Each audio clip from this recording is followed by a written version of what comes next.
Now let's talk about the quality factor of an inductor, which is a very interesting topic since the majority of engineers have a very superficial understanding of this. And I purposely started by giving you the quality factor of the resonator in the previous section so we can actually compare the two directly. So first of all, most of the times people will actually try to define the quality factor of the inductor neglecting parasitic capacitances that we discussed before. And that is true if you're modeling your inductor at low frequencies and if your inductance has at least a reasonably large value. So if that's the case, then the previous parasitic capacitances that you saw can actually be neglected, which means now, by these assumptions, your inductor has turned into a simple RL circuit. And most engineers know how to define the Q of such an inductor very, very easily.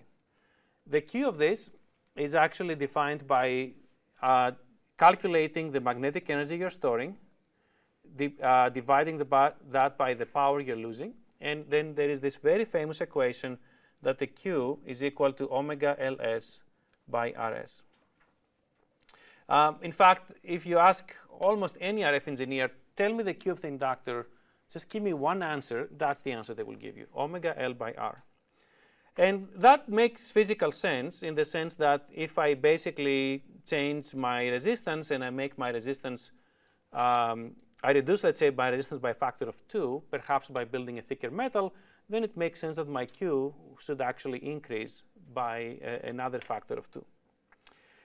If you actually pay attention in this definition, you will find out that we're basically subtracting the electric energy in the inductor.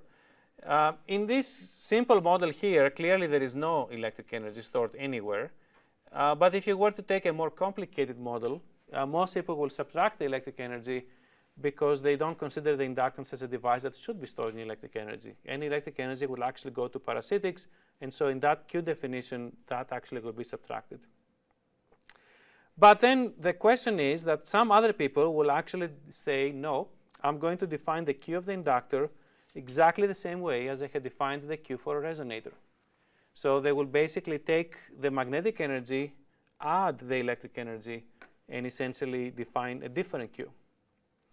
Yet others that have been trained differently will take the Q, the famous Q equation that you see right here, and that Q equation comes from linear systems.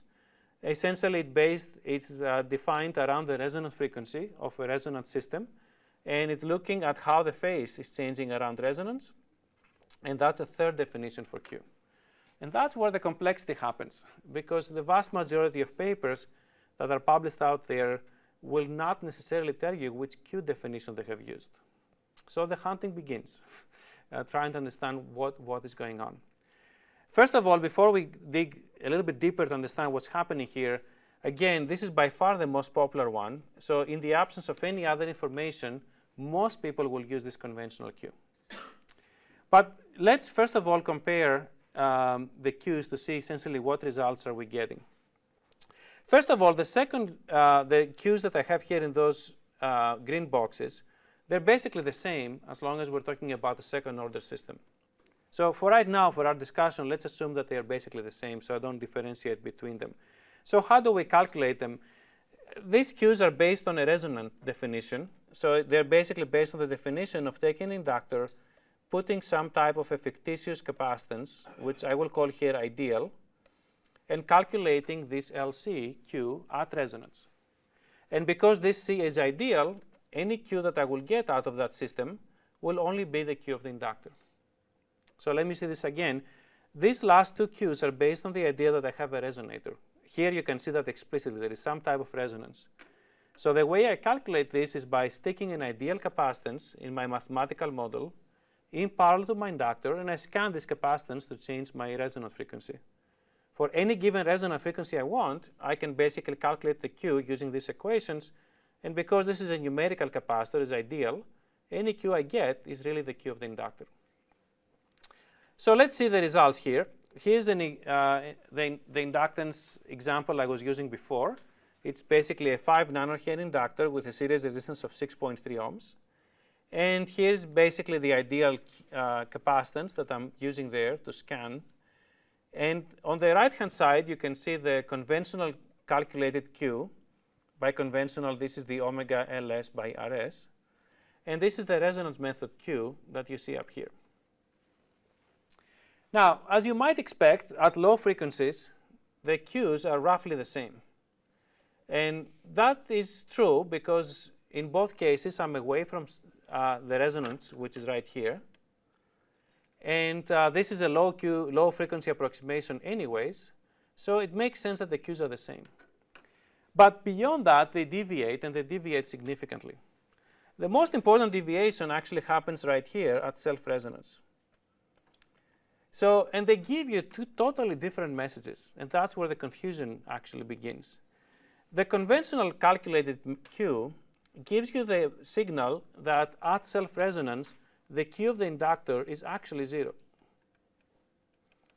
which basically means that this inductor is useless. You just can't use it right there. On the other hand, the resonance method Q says, no, you actually have built a resonator that has actually a Q of 18. Q of 18 is not great, but it's respectable. It at least shows that this thing works. So the question is, which of the two methods gives me the right information? I was actually stunned as a student to read two different books with two different messages. One message supporting the first viewpoint, that you can't use an inductor at self-resonance. The second book supporting the second viewpoint, that of course you can use the inductor. It has a Q of 18. So which one is correct and which one is not correct? Again, and it took me actually many years to figure this out myself, the answer is it depends on how you plan to use it. If you plan to use this inductor, for example, to build a filter, and you literally need an RLC device, and the L is going to work by itself, you need to consider this method because you need a good inductor. But in many RFICs, we end up building inductors purely for the purpose of creating resonators. So if I'm going to create a resonator, if I'm going to always stick a capacitance right to this inductor right next to it, I don't really care about the Q of the inductor itself. I only care about the Q of the entire resonator.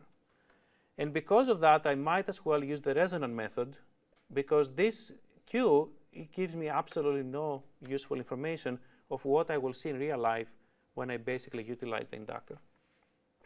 So I want to close this pros and cons of different Qs by actually saying that if you dig really deeply in that Q concept, you will find out that Q is a metric that as an undergraduate student you take as a given, no questions asked. As a graduate student, you start getting confused. And as a professional, you realize that it's just a metric and nothing more than that. It only gives you an idea, and actually a fairly rough idea, of how good this device might be. But you really have to pay a ton of attention to how you plan to use it to find out if the Q you have calculated has any meaning or not.